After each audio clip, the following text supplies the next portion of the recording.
Regresaba de cenar en casa de mi hijo cuando recibí un mensaje de un número desconocido. No olvides mirar a tu alrededor. Mi corazón se hundió en un estado de shock. ¿Era esto una amenaza? Respondí, escribiendo con dedos temblorosos, pero la respuesta fue sorprendente. Esto es la salvación. Antes de continuar, por favor, suscríbete al canal y déjanos saber desde dónde nos escuchas en los comentarios. Los golpes en la puerta principal destrozaron la tranquilidad de la noche, como un mazo atravesando un cristal. 3 toques secos y agresivos que hablaban de desesperación y una rabia apenas contenida. ¡Abre! Sé que estás ahí. La voz de Sebastián atravesó la puerta de roble, un tono más agudo de lo habitual, tensa con algo que hizo que se me cerrara el estómago. Dejé mi taza de café, la porcelana tintineó contra el platillo con una fuerza inusual. Mis gafas de lectura se deslizaron por mi nariz mientras me acercaba al vestíbulo de entrada, sintiendo ya la tormenta que esperaba más allá del umbral. En el momento en que giré la manija de bronce, Sebastián pasó empujándome sin invitación. Su ropa estaba arrugada. El sudor le corría por la frente a pesar de la fresca noche de mayo.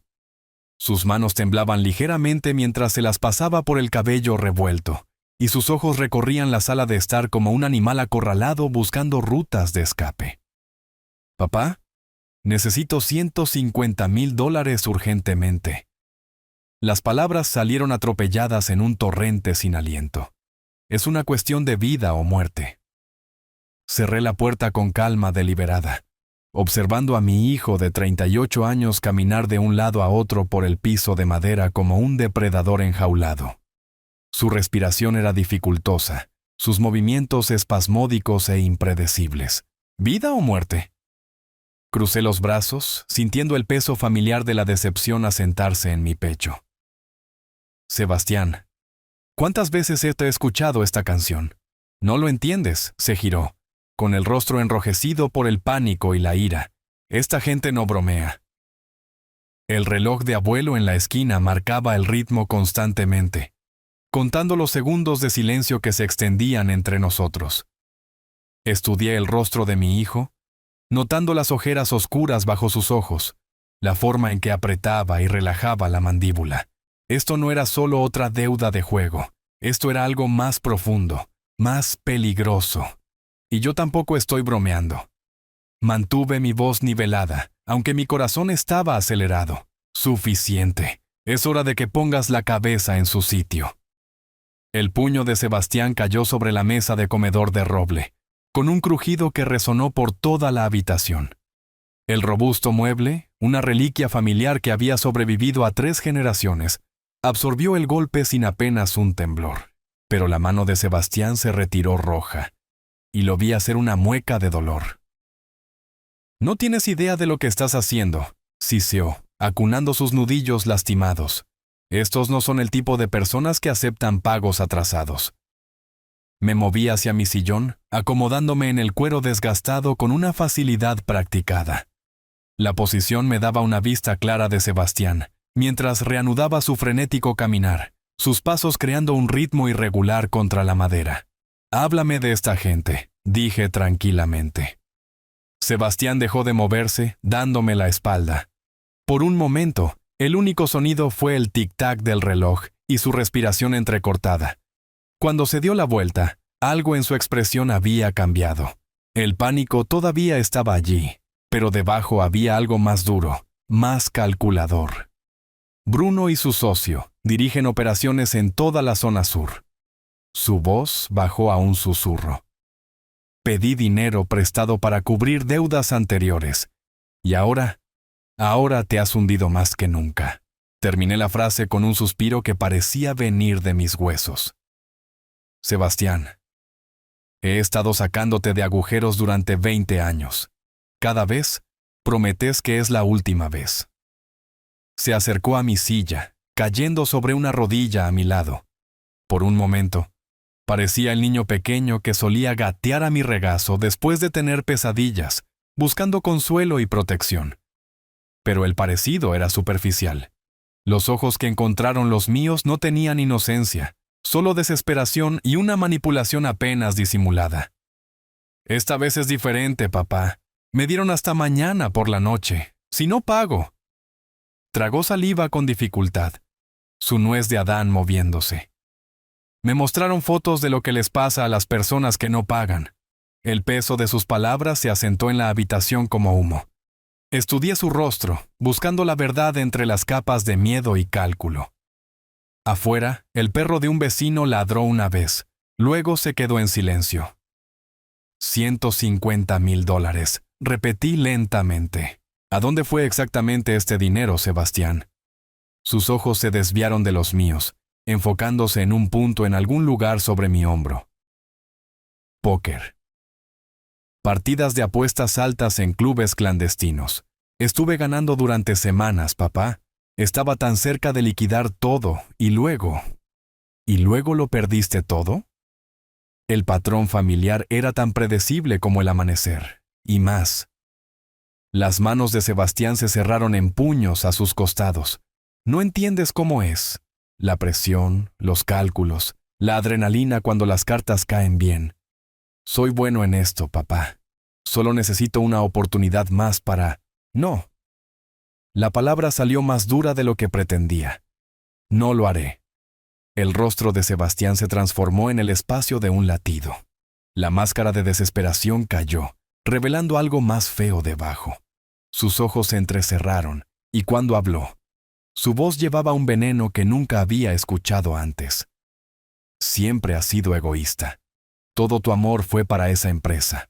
Permanecí sentado en mi sillón, observando a este extraño que llevaba el rostro de mi hijo.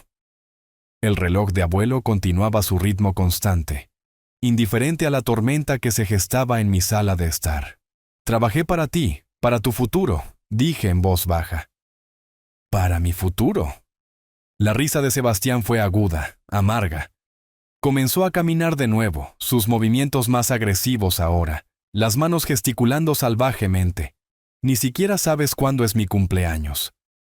El 15 de octubre, no dudé, y recuerdo cada regalo que rompiste o vendiste. La verdad lo detuvo a mitad de paso. Su rostro se sonrojó más profundamente, y por un momento vi la vergüenza parpadear en sus facciones, antes de que la ira la consumiera por completo. Eso es, échamelo en cara. Su voz se elevó casi a un grito. Cada error, cada fracaso. Llevas un libro de contabilidad mental de todas mis fallas, ¿no es así? Lo vi moverse por la habitación como un huracán, golpeando la mesa de centro, enviando mis periódicos de la tarde deslizándose al suelo. La lámpara en la mesa auxiliar tembló cuando pasó demasiado cerca, sus movimientos volviéndose cada vez más erráticos. Llevo un libro de contabilidad de amor, dije, mi voz firme a pesar del caos que me rodeaba. Cada vez que te recogí de la estación de policía, cada deuda que pagué, cada segunda oportunidad que te di. Amor, se dio la vuelta, con los ojos salvajes. ¿Llamas al control amor? ¿Llamas a la manipulación amor? La ironía de sus palabras colgaba en el aire entre nosotros. Aquí estaba mi hijo, que acababa de intentar manipularme a través de amenazas e historias tristes, acusándome del mismo comportamiento que él había perfeccionado. Me moví en mi silla, el cuero crujiendo suavemente. Sebastián, siéntate. Hablemos de esto con calma. Calma. Su voz se quebró. No hay nada tranquilo en tener un blanco en la espalda. No hay nada tranquilo en saber que mañana por la noche, si no tengo su dinero, ellos... Se detuvo, pasándose las manos por el cabello nuevamente, dejándolo aún más revuelto. El sudor había empapado su camisa a pesar del aire fresco de la noche que se filtraba por las ventanas. Te arrepentirás de esto, viejo. Las palabras salieron bajas, amenazantes. Se asentaron en la habitación como una presencia física, haciendo que el aire se sintiera denso y peligroso. Por primera vez desde que había llegado, sentí un escalofrío que no tenía nada que ver con el clima. Sebastián se movió hacia la repisa de la chimenea, donde las fotos familiares estaban en filas ordenadas. Su mano se detuvo sobre ellas por un momento antes de seleccionar el retrato con marco de plata de Elena, el mismo cuando era un niño pequeño, y yo. Estábamos en el viejo muelle de la ciudad, la sonrisa de Elena radiante, el joven Sebastián encaramado sobre mis hombros, todos entrecerrando los ojos contra el sol. Con lentitud deliberada, levantó el marco y lo sostuvo a la altura de los ojos. Quizás es hora de que aprendas cómo se sienten las consecuencias reales. El marco se deslizó de sus dedos, o tal vez lo dejó caer. El marco de plata golpeó el piso de madera con un crujido agudo, y el vidrio se quebró en forma de telaraña sobre nuestros rostros. El sonido pareció resonar más tiempo de lo que la física debería haber permitido. Por un momento ambos miramos la foto dañada. El rostro de Elena estaba dividido por una larga grieta, y la imagen de la infancia de Sebastián estaba fracturada en 3 pedazos separados. «Vete», dije en voz baja. Sebastián se enderezó, sacudiendo polvo imaginario de su camisa arrugada. El gesto fue casi casual, pero pude ver que sus manos todavía temblaban. «Cambiarás de opinión», dijo, moviéndose hacia la puerta principal. «Cuando te des cuenta de lo que has hecho, ¿me llamarás?» «No lo haré». Hizo una pausa en el umbral, con la mano en el marco de la puerta. Por una fracción de segundo pensé que podría disculparse. Podría mostrar algún rastro del hijo que yo había criado. En cambio, sonrió, una expresión fría que no llegó a sus ojos. «Ya veremos». La puerta se cerró de golpe detrás de él, con fuerza suficiente para hacer vibrar las ventanas. El repentino silencio se sintió opresivo después de la tormenta de su presencia. Me quedé en mi silla, escuchando sus pasos desvanecerse por el camino de entrada. Luego el sonido del motor de su coche arrancando y alejándose. Solo entonces me levanté y me acerqué al marco roto. Arrodillándome con cuidado, reuní los pedazos, notando cómo la grieta nos había separado, a Elena de un lado y a Sebastián y a mí del otro. El simbolismo era tan perfecto que se sentía intencional. El vidrio me cortó el dedo mientras levantaba la pieza más grande, y una gota de sangre cayó sobre la sonrisa fracturada de Elena. Llevé la foto dañada a través de la casa, apagando las luces que Sebastián había dejado encendidas a su paso. Mis pasos resonaban huecos contra la madera mientras me dirigía al estudio, cada paso medido y deliberado. La casa se sentía diferente ahora, como si su ira hubiera dejado cicatrices invisibles en las paredes. Mi estudio me recibió con calidez familiar. Libros encuadernados en cuero forraban las paredes, sus lomos captando la luz suave de la lámpara de escritorio de latón. Los premios de mi empresa tecnológica brillaban modestamente desde sus lugares entre fotografías familiares y recuerdos. Esta habitación contenía la acumulación de 40 años de trabajo honesto, planificación cuidadosa y éxito medido. Dejé el marco roto en mi escritorio y me serví 2 dedos de whisky de la jarra de cristal que Elena me había regalado para nuestro 20º aniversario. El líquido ámbar captó la luz de la lámpara y me encontré mirando en sus profundidades como si buscara respuestas. El sillón orejero junto a la pequeña chimenea me recibió como un viejo amigo. Desde esta posición podía ver todo lo que importaba. Los álbumes de fotos en el estante inferior, el archivador que contenía documentos importantes y el escritorio donde había tomado las decisiones que construyeron la seguridad de nuestra familia. Elena siempre decía: «Ricardo, eres demasiado blando con el chico». Le hablé a la fotografía agrietada, su sonrisa fracturada de alguna manera todavía radiante.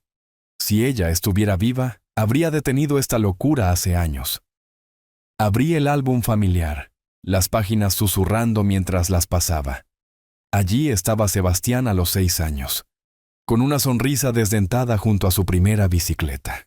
A los 12, malhumorado con su uniforme de béisbol después de renunciar a mitad de temporada.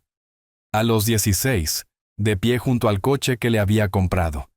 El mismo coche que había destrozado 3 meses después, mientras hacía carreras con sus amigos. Cada fotografía contaba una historia de potencial desperdiciado, de oportunidades dadas y malgastadas. Pero había otras fotografías también, escondidas detrás de estos recuerdos familiares. Saqué una carpeta manila etiquetada Registros Financieros de Sebastián y esparcí su contenido sobre la mesa de centro. Estados de cuenta bancarios, recibos, talones de cheques, el rastro de papel de 20 años de permisividad. Mis manos se movían automáticamente, la calculadora haciendo clic mientras sumaba las cantidades. Pagos de coche, reclamaciones de seguros, honorarios legales, deudas de juego. Los números subían constantemente. 20,000, 50,000, 85,000, 137,000, $462. La cifra me devolvía la mirada desde mi cuaderno, escrita con mi cuidadosa caligrafía. Suficiente para comprar una casa, suficiente para financiar una pequeña empresa, suficiente para asegurar una jubilación cómoda para alguien que hubiera trabajado honestamente toda su vida. Bebí el whisky, sintiendo su ardor trazar su camino por mi garganta. Afuera, el vecindario se asentaba en la tranquilidad de la noche. En algún lugar sonaba una televisión, sus risas grabadas flotando a través de las ventanas abiertas. Familias normales viviendo vidas normales, probablemente inconscientes de que su vecino estaba calculando el costo de la destrucción de su propio hijo. La fotografía de boda con Elena atrajo mi atención a continuación. Éramos jóvenes entonces, llenos de sueños y planes. Ella había sido maestra, práctica y sabia en formas que me tomó años apreciar completamente. Incluso entonces, le preocupaba malcriar a cualquier hijo futuro. Los niños necesitan límites, había dicho durante una de nuestras conversaciones nocturnas sobre formar una familia. El amor sin límites no es amor, es daño disfrazado de afecto. Pensé que era demasiado cautelosa entonces. Ahora, sentado entre la evidencia de mis fracasos como padre, sus palabras se sentían proféticas. El fuego crepitaba suavemente, proyectando sombras danzantes por toda la habitación. Recordé a mi propio padre, un hombre severo que me había enseñado el valor del trabajo duro a través del ejemplo, en lugar de limosnas. Cuando quise una bicicleta, me la gané ayudando en su taller después de la escuela. Cuando choqué su camioneta a los 17, pagué las reparaciones con mis propios ahorros. Hiciste de mí un hombre, papá. Susurré a las llamas. ¿Qué hice de mi hijo? La respuesta estaba en la fotografía rota en mi escritorio, en la carpeta de recibos, en el recuerdo de la fría sonrisa de Sebastián mientras me amenazaba en mi propia casa. Cerré los registros financieros con decisiva finalidad, cada papel deslizándose en su lugar con un susurro de resolución. El álbum familiar siguió, su peso sustancial en mis manos. Estos recuerdos permanecerían, pero el patrón que documentaban terminaría. El reloj de abuelo en la sala de estar dio 10 campanadas, sus notas profundas resonando por toda la casa. Afuera, el último de los corredores nocturnos había pasado, dejando solo el tranquilo susurro del viento a través de los robles. Terminé el whisky y guardé la carpeta manila bajo llave en el cajón de mi escritorio. La llave giró con un suave clic que pareció resonar con finalidad. Lo que sea que viniera después, cualquier amenaza que Sebastián pudiera cumplir, yo no me doblegaría. Tenía 38 años. Si iba a aprender responsabilidad, tendría que ser ahora, de la manera más difícil posible. La fotografía rota captó la luz moribunda del fuego por última vez antes de que apagara la lámpara y subiera a la cama. Los informes trimestrales se desdibujaban en mi escritorio, mientras intentaba forzar mi atención de vuelta a los negocios. Habían pasado 18 horas desde la explosiva partida de Sebastián. 18 horas de sueño inquieto, interrumpido por recuerdos de su fría sonrisa y el sonido de vidrio rompiéndose. Había llegado a mi oficina a las 9 en punto, esperando que la rutina familiar de los márgenes de ganancia y el análisis de mercado limpiaran mi mente del drama familiar. La vista desde mi oficina en la esquina normalmente me traía paz, el gran lago extendiéndose interminablemente hacia el horizonte, la precisión geométrica del horizonte del centro de la ciudad. Hoy se sentía como mirar a través de las rejas de una prisión. Ajusté la fotografía familiar en mi escritorio, esta intacta, mostrando a Elena y a Sebastián durante tiempos más felices en el malecón. El contraste con la destrucción de anoche hizo que se me apretara el pecho. La voz de mi secretaria crujió a través del intercomunicador, sacándome de mi melancolía. Señor Wells, su hijo Sebastián está en la línea 2. Las palabras colgaron en el aire como humo. Miré la luz roja parpadeante en mi teléfono, mi mano congelada a medio camino del auricular. Pasaron 15 segundos, 20. La luz continuaba su pulso paciente, esperando mi decisión. Finalmente, dejé mi bolígrafo y me enderecé en mi silla de cuero, preparándome para otro asalto. Hola, Sebastián. Papá, quiero disculparme por lo de ayer. Estaba equivocado. La voz era completamente diferente, suave, humilde, despojada del veneno de ayer. Apreté el teléfono con más fuerza, buscando la trampa escondida en esas palabras inesperadas. Esto es inesperado, Sebastián. Valeria me recordó cuánto has hecho por mí a lo largo de los años. Su tono llevaba vergüenza genuina, o una imitación maestra de ella. Dejé que mi miedo me controlara y dije cosas terribles. ¿Vendrás a cenar esta noche, por favor? Me encontré escribiendo cena, casa de Sebastián a las 7 de la noche en mi agenda, antes de que mi mente racional se pusiera al día. El bolígrafo se sentía pesado en mi mano mientras veía las palabras aparecer en la página. De acuerdo. ¿A qué hora? A las 7. ¿Y papá? Una pausa llena de lo que sonaba como emoción genuina. Realmente lo siento. La línea se cortó, dejándome mirando el teléfono como si pudiera explicar lo que acababa de suceder. Mi hijo, que 24 horas antes me había amenazado en mi propia casa, ahora me invitaba a cenar con disculpas y humildad. Me recosté en mi silla, observando las sombras de la tarde arrastrarse a través de los informes financieros esparcidos en mi escritorio. Los números no significaban nada ahora, solo marcas negras en papel blanco, mientras mi mente luchaba con las posibilidades. O Sebastián había experimentado una transformación milagrosa de la noche a la mañana, o esta era la manipulación más sofisticada que jamás había intentado. El tráfico de la ciudad zumbaba 23 pisos más abajo, un recordatorio distante del mundo normal continuando sus patrones predecibles, mientras mi familia se tambaleaba al borde de algo que aún no podía nombrar.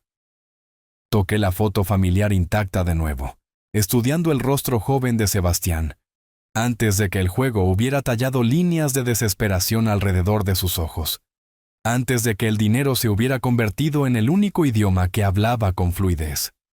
Mis instintos comerciales, perfeccionados por 4 décadas de negociaciones y tratos, gritaban advertencias, pero debajo de la cautela había algo más peligroso: esperanza. La traicionera posibilidad de que mi hijo finalmente hubiera tocado fondo y estuviera listo para volver a subir. Miré mi reloj. 5 horas hasta la cena. 5 horas para decidir si caminaba hacia la reconciliación o hacia una trampa cuidadosamente tendida. La tarde se extendía por delante como un signo de interrogación, y no tenía idea de qué respuesta me esperaba en el barrio de moda donde vivía. El viaje a casa a través del tráfico nocturno de la ciudad me dio demasiado tiempo para pensar.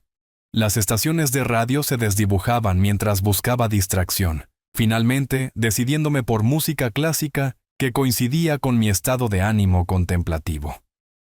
Para cuando llegué a mi zona residencial, la duda se había cristalizado en la certeza de que algo andaba mal con la repentina transformación de Sebastián. Mi dormitorio me recibió con un orden familiar, trajes organizados por color en el vestidor, la fotografía de Elena sonriendo desde la mesita de noche, todo en su lugar designado. Me paré frente al espejo, ajustándome la corbata por tercera vez, observando mi propia incertidumbre reflejada en mis ojos. El traje azul marino se sentía apropiado, respetuoso pero no ostentoso, mostrando que tomaba la invitación a cenar en serio sin parecer desesperado por la reconciliación. Revisé mi billetera metódicamente. Tarjetas de crédito, efectivo, tarjetas de presentación. Mi teléfono mostraba batería completa, lo cual noté con la precisión de un hombre que había aprendido a prepararse para cada contingencia. En mi estudio, hice una pausa ante el teléfono, sopesando mis opciones. La voz de Elena resonó en mi memoria. Confía, pero verifica, Ricardo. Espera lo mejor, pero prepárate para lo peor. Marqué el número de Martín, escuchando sonar 2 veces antes de que su familiar barítono respondiera. «Ricardo, ¿todo bien?» «Martín, si no te llamo antes de la medianoche, revisa el apartamento de Sebastián». Mantuve mi voz nivelada. Práctica. Calle Winchester Norte, número 1247, unidad 3B. Una pausa. ¿Quieres decirme qué está pasando? Probablemente nada, solo consiente la paranoia de un viejo. Entendido. Ten cuidado, Ricardo. Colgué e hice un último circuito por la casa, revisando las cerraduras con inusual atención al detalle. El sistema de seguridad se armó con un suave pitido. La nota para la ama de llaves actualizada con mi destino. Cada acción fue metódica, profesional, como si me estuviera preparando para una reunión de la junta directiva, en lugar de una cena con mi hijo. La foto familiar agrietada de anoche llamó mi atención al pasar por la sala de estar. El rostro de Elena, dividido por esa telaraña de vidrio roto, parecía mirarme con preocupación. Toqué el marco suavemente, recordando sus advertencias sobre ser demasiado blando con Sebastián, demasiado dispuesto a excusar su comportamiento. Tal vez tenías razón todo el tiempo. Le susurré a su imagen. Afuera, mi coche esperaba en el camino de entrada como un animal fiel. Elegí el Buick en lugar del Mercedes. Transporte modesto para lo que esperaba que fuera una velada humilde. Las llaves se sentían frías en mi mano mientras me acomodaba detrás del volante, ajustando los espejos con precisión innecesaria. Por un momento, simplemente me senté allí, con el motor apagado, viendo el sol ponerse detrás de los robles que daban nombre a nuestro vecindario. Las familias normales se preparaban para veladas normales, tareas y televisión, conversaciones simples sobre comidas simples. ¿Cuándo se había vuelto mi vida tan complicada que cenar con mi propio hijo requería planificación estratégica? Pensé en la voz de Sebastián en el teléfono, esa humildad desconocida. ¿Era posible? ¿Podría un hombre cambiar tan completamente en 18 horas? Mi experiencia en negocios decía que no, pero mi corazón susurraba, tal vez, solo tal vez. El motor arrancó suavemente y salí del camino de entrada con el cuidado deliberado de alguien que sospechaba que este podría ser un viaje significativo. El barrio de Sebastián estaba a 35 minutos a través del tráfico de la tarde. 35 minutos para salvar una relación o caminar hacia cualquier trampa que mi hijo hubiera preparado. Al girar hacia la carretera principal, dejando atrás la seguridad de mi santuario suburbano, me di cuenta de que estaba a punto de descubrir qué posibilidad me esperaba. El edificio de piedra rojiza reformado en la calle Winchester parecía cansado a la luz del día que se desvanecía. Su fachada de ladrillo desgastada por los inviernos de la ciudad y el abandono. Aparqué al otro lado de la calle, notando el contraste entre este vecindario y el mío. La decadencia urbana arrastrándose por las grietas, jóvenes profesionales aburguesando manzana por manzana, viejos residentes aferrándose a la familiaridad. Sebastián me recibió en la puerta del apartamento con un abrazo que duró un momento de más, su agarre sorprendentemente fuerte. «Papá, gracias por venir. Significa todo». La actuación comenzó de inmediato.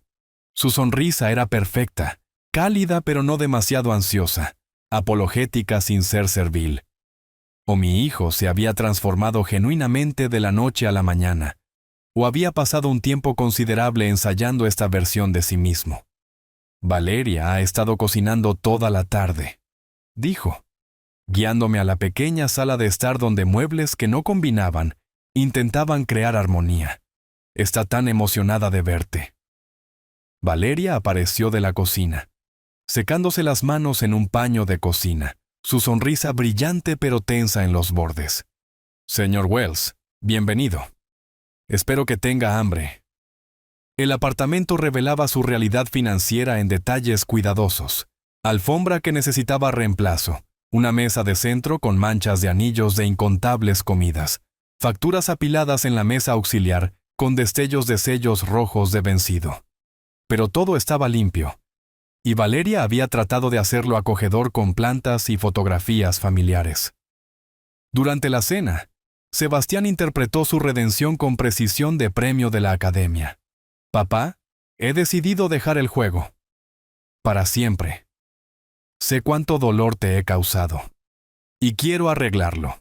Eso es maravilloso de escuchar, hijo». Observé su rostro cuidadosamente, notando cómo sus ojos no coincidían del todo con sus palabras. ¿Qué te hizo cambiar de opinión? ¿Verte ayer? ¿Darme cuenta de lo que te estaba haciendo pasar? Valeria me ayudó a entender que estaba destruyendo todo lo que importaba. El teléfono de Valeria vibró contra la mesa. Lo miró rápidamente, su rostro palideciendo. «Disculpen. Necesito revisar este mensaje. ¿Todo bien, Valeria?» «Pareces preocupada». No, solo trabajo». Su risa fue demasiado aguda, demasiado rápida. «El director quiere que los maestros revisen los planes de lecciones durante el fin de semana». Pero sus manos temblaban mientras dejaba el teléfono. Y noté que había recibido 7 mensajes durante nuestra comida. Para una maestra en una noche de martes, eso parecía excesivo. Sebastián llenó los silencios con historias de su nueva perspectiva, cada anécdota pulida y poco convincente. Preguntó sobre mi negocio con inusual interés. Inquirió sobre mi salud con preocupación exagerada. Recordó memorias familiares con nostalgia forzada. «¿Recuerdas cuando fuimos a pescar al lago?», dijo, rellenando mi copa de vino. «Me enseñaste paciencia ese día». Yo recordaba ese viaje de manera diferente. Sebastián quejándose de la hora temprana, abandonando su caña de pescar después de 20 minutos, pasando el día enfurruñado en la cabaña. Pero asentí y sonreí, jugando mi propio papel en este extraño teatro. Valeria se puso cada vez más agitada a medida que avanzaba la velada. Dejó caer su tenedor 2 veces, derramó agua al alcanzar la sal, y saltó visiblemente cada vez que su teléfono vibraba. Cuando se disculpó para ir a la cocina, escuché una conversación susurrada, aunque no pude distinguir con quién. «Ha estado estresada por el trabajo», explicó Sebastián, pero su mandíbula se tensó casi imperceptiblemente. «Recortes de presupuesto, ya sabes cómo son las escuelas». Estudié el apartamento mientras él hablaba, notando detalles que contaban su historia real. Fichas de póker visibles en un cajón que había abierto descuidadamente. Botellas de vino vacías alineadas junto a la puerta trasera, más de lo que 2 personas deberían acumular rápidamente. Un aviso de cancelación de membresía del gimnasio en el mostrador. «La comida está deliciosa», dije con sinceridad. Valeria había preparado pollo a las finas hierbas con evidente cuidado, a pesar de sus obvias limitaciones financieras. «Tienes suerte de tener una esposa tan considerada». La sonrisa de Sebastián parpadeó solo por un momento. «Sí, es muy comprensiva». Cuando Valeria regresó de otra misteriosa llamada telefónica, su anillo de bodas captó la luz. Lo había estado girando constantemente, un hábito nervioso que hablaba de profunda ansiedad. Lo que fuera que la preocupaba iba mucho más allá de los planes de lecciones y los recortes presupuestarios. «Señor Wells», dijo de repente, «¿cómo hace? Quiero decir, ¿qué hace cuando alguien que le importa está en peligro real?» El tenedor de Sebastián se detuvo a medio camino de su boca. «Cariño, esa es una pregunta extraña». «Solo estaba pensando en esa noticia», dijo rápidamente, la del empresario desaparecido. Pero sus ojos se encontraron con los míos por una fracción de segundo, y en esa mirada vi algo que me heló la sangre. Miedo genuino y una necesidad desesperada de comunicar algo que no podía decir en voz alta. Terminé mi vino y dejé la copa con deliberada finalidad. Gracias a ambos por una velada encantadora. Debería irme a casa. Cuando me levanté para irme, la certeza se asentó en mi pecho como una piedra. Algo estaba muy mal aquí, y fuera lo que fuera, Valeria lo sabía. La fresca noche de mayo me envolvió como una manta familiar mientras bajaba los escalones del edificio de Sebastián. 13 grados, según la aplicación del clima que había revisado antes. Perfecto para la caminata de 45 minutos a casa, a través de los sinuosos vecindarios de la ciudad. Necesitaba el tiempo para pensar, para procesar lo que había presenciado durante esa extraña actuación de la cena. Las calles de moda del barrio zumbaban con la energía del martes por la noche. Parejas saliendo de bares de cócteles artesanales. Jóvenes profesionales cenando tarde en bistrós con mesas al aire libre. El contraste con el estrecho apartamento de Sebastián y la energía nerviosa de Valeria se sentía marcado. Aquí estaba la ciudad en la que mi hijo podría haber prosperado si hubiera tomado decisiones diferentes. Me ajusté la chaqueta y comencé la ruta familiar hacia mi zona residencial, mi mente catalogando metódicamente las inconsistencias de la noche. La constante revisión del teléfono por parte de Valeria, las historias ensayadas de redención de Sebastián, las fichas de póker que había vislumbrado en el cajón de su cocina. Mis instintos comerciales, perfeccionados por 40 años de evaluar personas en situaciones, gritaban que algo fundamental estaba mal. El distrito comercial gradualmente dio paso a calles residenciales más tranquilas. Las farolas se volvieron más esporádicas, proyectando charcos de luz amarilla conectados por tramos de sombra. Pasé por un restaurante abierto las 24 horas donde los trabajadores por turnos tomaban café, una librería cerrada con carteles escritos a mano anunciando lecturas de poesía, bancos de parada de autobús vacíos esperando a los viajeros de mañana. A las 9:47 de la noche, 17 minutos después de comenzar mi caminata, mi teléfono vibró contra mi pecho. Me detuve bajo una farola particularmente brillante, notando el número desconocido en la pantalla. No olvides mirar a tu alrededor. Miré el mensaje, leyéndolo 2 veces antes de que mis dedos se movieran para responder. ¿Es esto una amenaza? La respuesta llegó de inmediato. Esto es un rescate. Algún psicópata.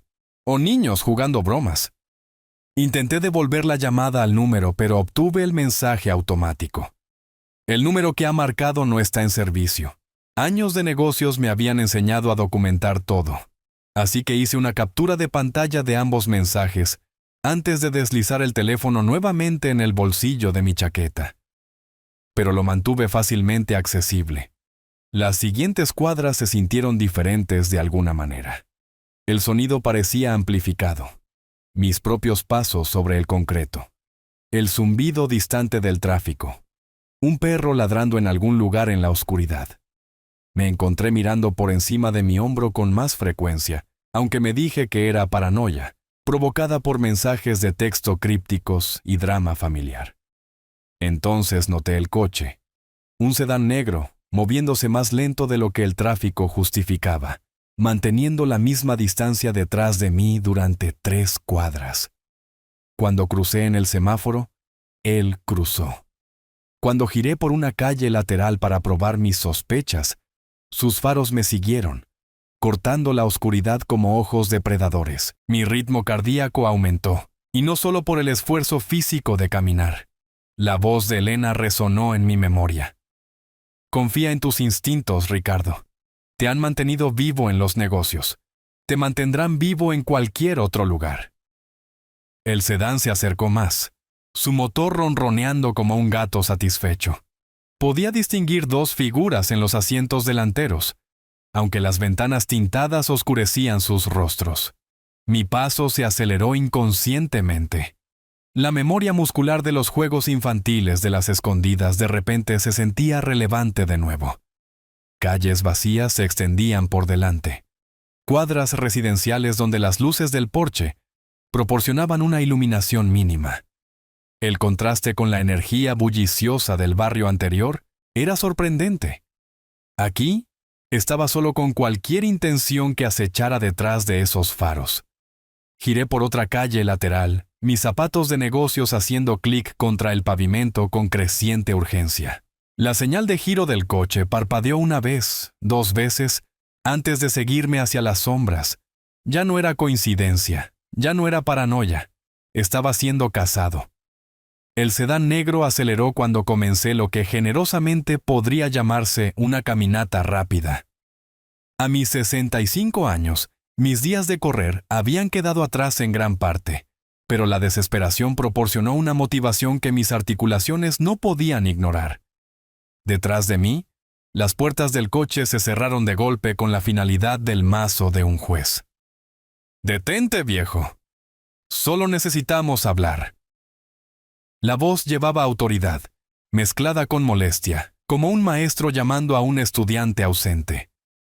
Pero los maestros no perseguían a la gente a través de callejones oscuros de la ciudad, y algo en el tono del orador sugería que nuestra conversación no sería agradable.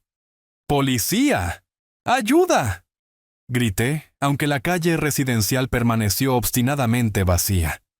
Las luces de los porches permanecieron apagadas. Las ventanas permanecieron oscuras. La noche de martes, en un barrio de clase trabajadora, significaba acostarse temprano y mentes enfocadas en las responsabilidades del mañana. «Cállate y atrápalo», una segunda voz, más joven y más agresiva. Pasos pesados resonaron detrás de mí, ganando terreno a pesar de mis mejores esfuerzos. Me agaché en un callejón entre dos casas adosadas, usando coches aparcados y botes de basura desbordados como obstáculos entre mí y mis perseguidores. Mi pecho se apretaba con cada respiración dificultosa. El esfuerzo físico combinado con la adrenalina creó un cóctel peligroso para un hombre de mi edad, exactamente el tipo de estrés que mi médico me había advertido evitar. Pero detenerme no era una opción cuando voces anónimas discutían atraparme en tonos que sugerían violencia. El callejón se abrió a otra calle, esta más oscura y más industrial. Muelles de carga y edificios de almacenamiento creaban un laberinto de sombras y escondites. Me presioné contra una pared de ladrillo, sintiendo el frío filtrarse a través de mi chaqueta, mientras mi corazón martilleaba contra mis costillas.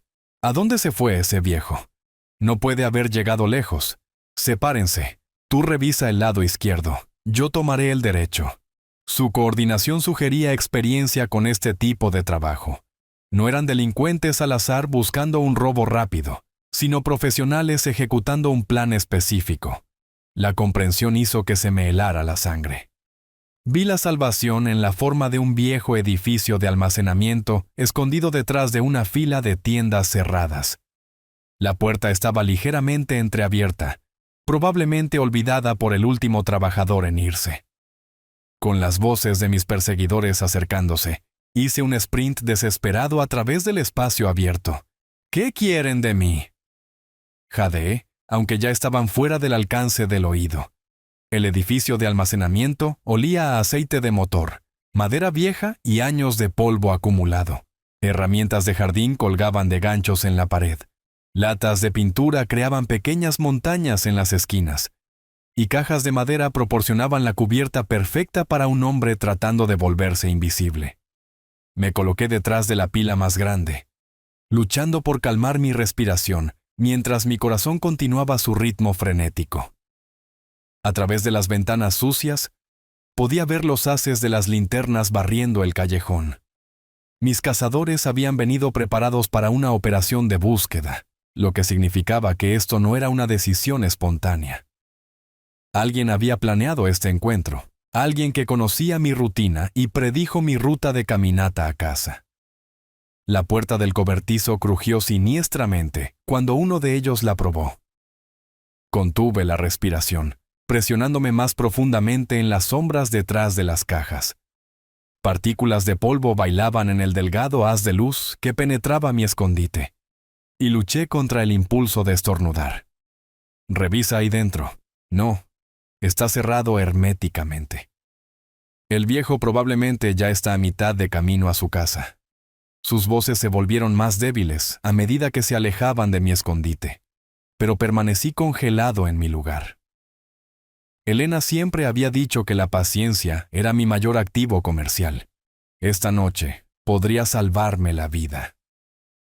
Afuera, las puertas del coche se cerraron de nuevo, seguidas por el sonido de un motor arrancando. Esperé otros 15 minutos, contando cada segundo antes de permitirme finalmente respirar con normalidad. Pasara lo que pasara, quienesquiera que fueran estos hombres, estaba seguro de una cosa: esto no era un crimen al azar. Alguien los había enviado específicamente por mí.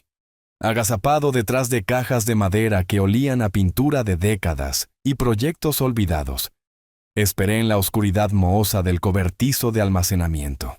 Mi corazón finalmente se había desacelerado a algo cercano a un ritmo normal, aunque la opresión en mi pecho persistía como un recordatorio no deseado de mi edad y limitaciones. A través de las ventanas mugrientas, podía ver los haces de las linternas de mi perseguidor barriendo el callejón con precisión metódica. ¿A dónde desapareció ese viejo? La primera voz llevaba frustración y molestia profesional. Tal vez logró esconderse en algún lugar. Está bastante oscuro aquí afuera. El segundo hombre sonaba más joven, menos experimentado, posiblemente cuestionando la sabiduría de esta persecución nocturna. Me moví con cuidado detrás de las cajas, tratando de encontrar una posición donde pudiera escuchar sin arriesgarme a ser descubierto. Una lata de pintura rozó mi codo, creando un suave sonido de raspado que me hizo congelarme por completo. Los haces de las linternas se detuvieron en su barrido, y durante 30 segundos que parecieron horas, el silencio dominó el callejón. Sebastián no nos pagará por nada. Necesitamos encontrarlo. Las palabras me golpearon como un golpe físico. Sebastián, mi hijo.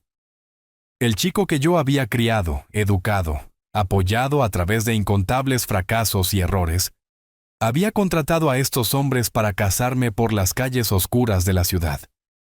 La invitación a cenar, las humildes disculpas, el comportamiento nervioso de Valeria, todo fue teatro orquestado para posicionarme para este momento. Olvídalo. Ya está asustado.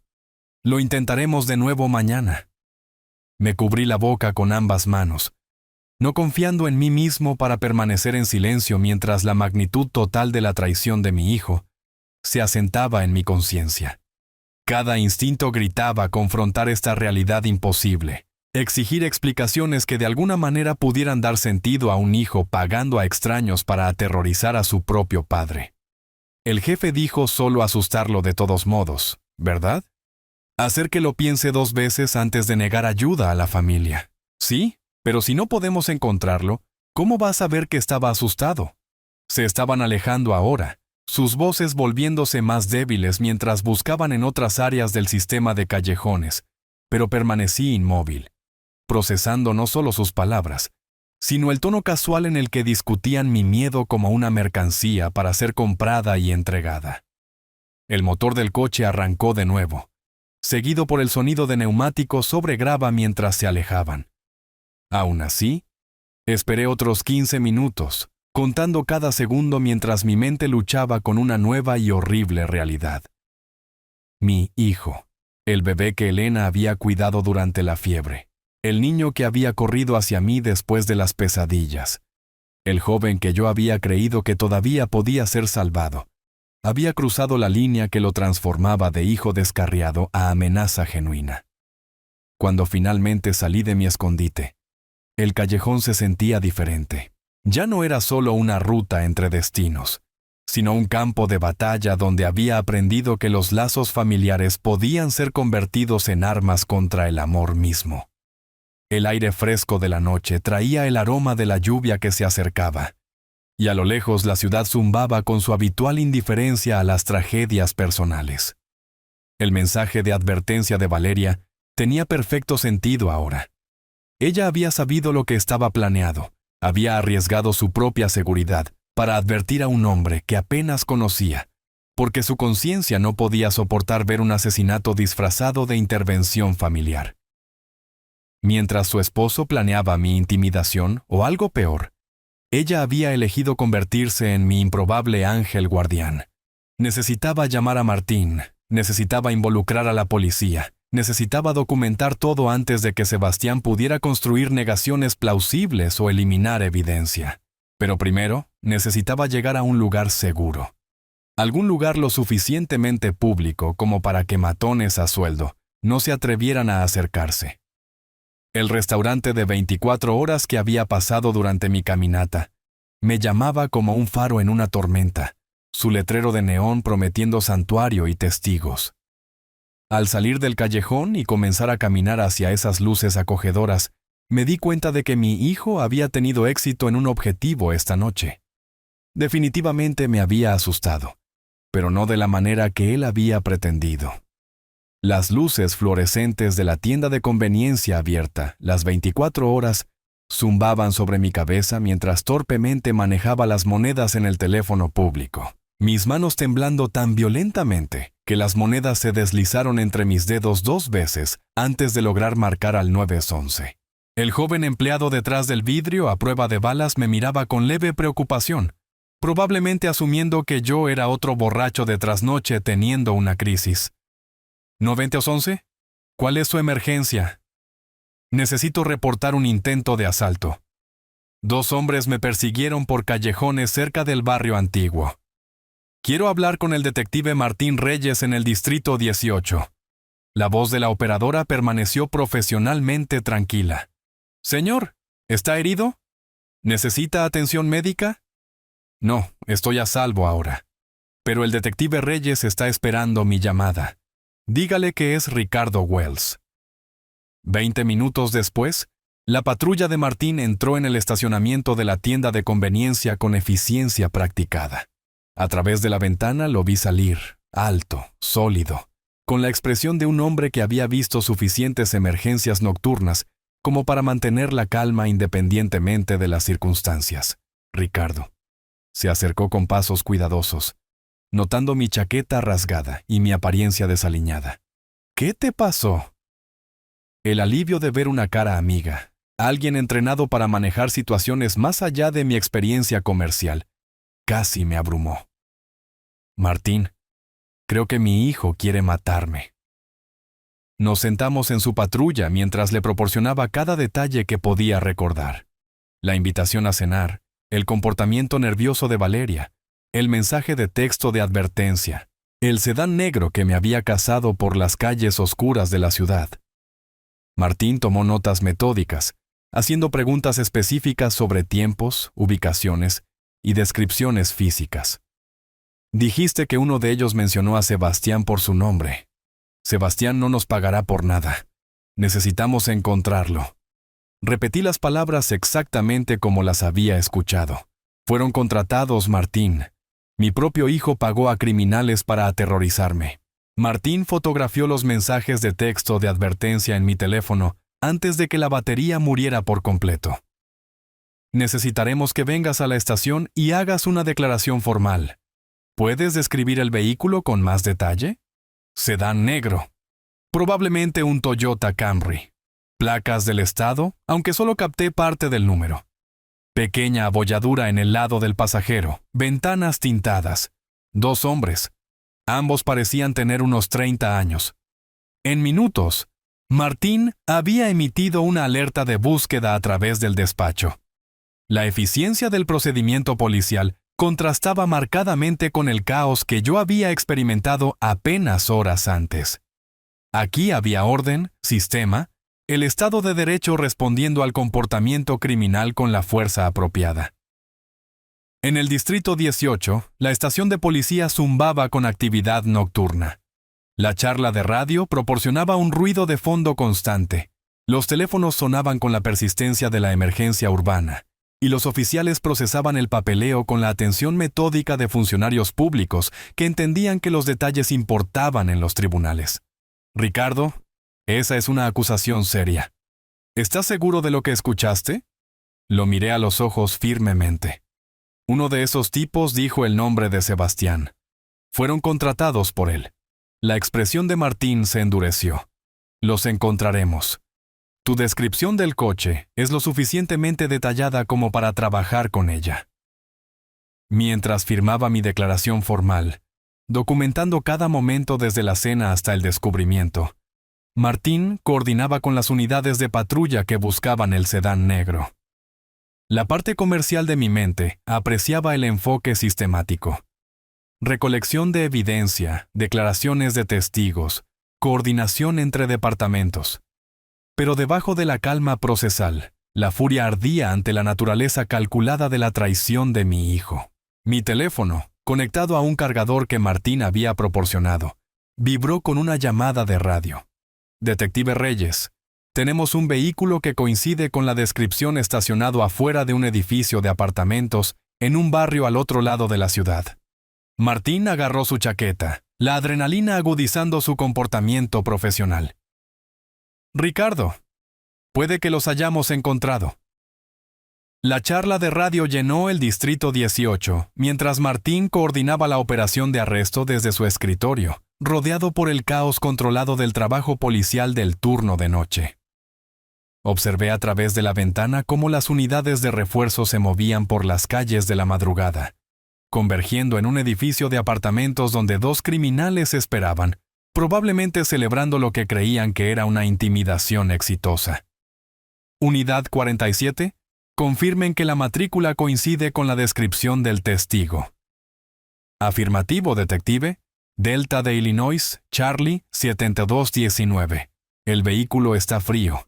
Sospechosos probablemente dentro del edificio. El arresto tomó menos de 30 minutos. Bruno Marchetti y Mateo Rodríguez, de 32 y 29 años respectivamente, fueron puestos bajo custodia sin resistencia. Ambos tenían antecedentes por asalto e intimidación, matones profesionales a sueldo, exactamente el tipo de hombres que mi hijo contactaría a través de sus conexiones de juego. Martín los separó de inmediato, utilizando técnicas de interrogatorio estándar que yo reconocía de la televisión, pero que nunca había presenciado en persona. Bruno se rompió primero, probablemente calculando que la cooperación podría reducir su sentencia. Ricardo, los encontramos y tenemos una confesión. Levanté la vista del café de la estación de policía que se había enfriado en mis manos. ¿Qué dijeron? Escucha, Sebastián Wells nos pagó $5,000 para asustar al viejo. Martín leyó de sus notas, su voz cargada de disgusto profesional. La mitad por adelantado, la mitad al finalizar. Se suponía que debían hacer que pareciera un crimen callejero al azar. ¿Asustar? Querían matarme. La expresión de Martín se volvió más sombría. Hay más. Sebastián les dijo que tienes problemas cardíacos. Un miedo fuerte podría haber acabado contigo sin que te pusieran un dedo encima. Las palabras me golpearon como un golpe físico. Me senté pesadamente en la silla de plástico, sintiendo cada uno de mis 65 años. Mi hijo no solo había contratado criminales para amenazarme, había convertido en arma mi propia mortalidad, usando información médica compartida en confianza para orquestar lo que habría parecido una muerte natural. Él sabía sobre mi condición cardíaca. La declaración salió apenas como un susurro. Le dije la Navidad pasada que mi médico estaba monitoreando ritmos irregulares. El teléfono de Bruno muestra mensajes de texto arreglando el trabajo. Los registros bancarios mostrarán el pago de Sebastián. Dame una foto. Tenemos suficiente evidencia para arrestarlo por solicitación de asalto. Posiblemente intento de asesinato. Mateo corroboró cada detalle de la confesión de Bruno. Ambos hombres dándose cuenta de que su empresa criminal de aficionados había cruzado líneas que conllevaban un tiempo serio en prisión. Describieron reunirse con Sebastián en una cafetería cerca de su apartamento, donde él había proporcionado mi foto, mi dirección e instrucciones específicas sobre usar mi condición cardíaca para crear una muerte natural. El plan era elegante, dijo Martín, revisando sus declaraciones. Asustarte lo suficiente para provocar un ataque al corazón, luego desaparecer. Sin asalto físico, sin asesinato directo, solo un anciano que murió por el estrés de un crimen callejero al azar. La evidencia se acumuló con la precisión mecánica de la aplicación de la ley profesional. Mensajes de texto entre Sebastián y Bruno, arreglando el pago. Imágenes de vigilancia de cerca de la cafetería mostrando su reunión. Registros bancarios rastreando dinero de la cuenta de Sebastián a la de Bruno. Mi hijo había sido minucioso, pero no cuidadoso, dejando un rastro de papel que satisfaría a cualquier fiscal. Está en casa ahora mismo, dijo Martín, preparando la orden de arresto. probablemente durmiendo plácidamente, asumiendo que su plan funcionó. Pedí estar presente cuando arrestaran a Sebastián, aunque Martín insistió en que permaneciera en un vehículo policial a una distancia segura. Alguna parte retorcida de mí necesitaba ver la cara de mi hijo cuando se diera cuenta de que su asesinato cuidadosamente orquestado se había convertido en evidencia en su propio juicio. Martín, necesito entender algo. Miré la declaración de confesión extendida sobre su escritorio. ¿Cuánto tiempo pasa alguien en prisión por intentar matar a su padre? Con sus deudas de juego y tu testimonio sobre el motivo financiero, de 15 a 20 años como mínimo. Esto no es un crimen pasional, es intento de asesinato premeditado. Mientras Martín y su equipo se preparaban para el arresto de Sebastián, permanecí solo en la estación, rodeado por los sonidos institucionales de la justicia procesando el comportamiento criminal. Mi hijo, el bebé que una vez se había quedado dormido en mis brazos, había calculado la cantidad exacta de miedo requerida para detener mi corazón. La magnitud de esa traición se asentó sobre mí como una manta hecha de hielo. El amanecer se filtraba a través de las ventanas de la estación de policía, mientras dormitaba inquieto en una silla que Martín había colocado en un rincón tranquilo de la sala de detectives. El café institucional hacía tiempo que se había enfriado, pero la combinación de cafeína y adrenalina mantenía el sueño real a raya. A las 8 en punto, Martín regresó con café fresco y noticias que cerrarían este capítulo de mi vida para siempre. Sebastián está bajo custodia, arrestado en casa a las 6:30 de esta mañana sin incidentes. Me enderecé en la silla incómoda, sintiendo los músculos protestar por las actividades de la noche. ¿Cómo reaccionó? Shock total. Intentó alegar inocencia hasta que le mostramos la confesión de Bruno y los registros bancarios. Entonces, se derrumbó por completo. Martín se acomodó en su escritorio, organizando el papeleo con eficiencia profesional. Admitió todo. Mi teléfono, completamente cargado durante la noche, vibró con un mensaje entrante. ¿El número desconocido que me había salvado la vida? Casi me había olvidado de esa misteriosa advertencia en el caos de arrestos y confesiones. Escribí con cuidado. Gracias por salvarme la vida. ¿Quién eres? La respuesta llegó en minutos. Soy Valeria. No podía dejar que hiciera esto. Eres una buena persona. El alivio me inundó, seguido inmediatamente por preguntas. ¿Por qué no lo detuviste antes? Tenía miedo. Pero cuando me di cuenta de que realmente iba a hacerlo, lo siento. A través de mensajes posteriores, Valeria explicó cómo descubrió el plan de Sebastián el día antes de nuestra cena. Se encontró dividida entre la lealtad a su esposo y la decencia humana básica, eventualmente comprando un teléfono desechable para enviar una advertencia anónima. Estaba solicitando el divorcio y ya había aceptado testificar contra Sebastián a cambio de inmunidad. Ella te salvó la vida, observó Martín, leyendo sobre mi hombro. Ese mensaje de advertencia te dio la conciencia que necesitabas para reconocer la persecución por lo que era. Los procedimientos legales serían directos. Sebastián enfrentaba cargos de solicitación de asalto e intento de asesinato. Bruno y Mateo probablemente aceptarían acuerdos de culpabilidad a cambio de su testimonio, con confesiones, registros bancarios y evidencia de mensajes de texto. El caso era oro para la fiscalía. Quiero verlo, le dije a Martín, una última vez. La reunión tuvo lugar en una sala de interrogatorios en la estación.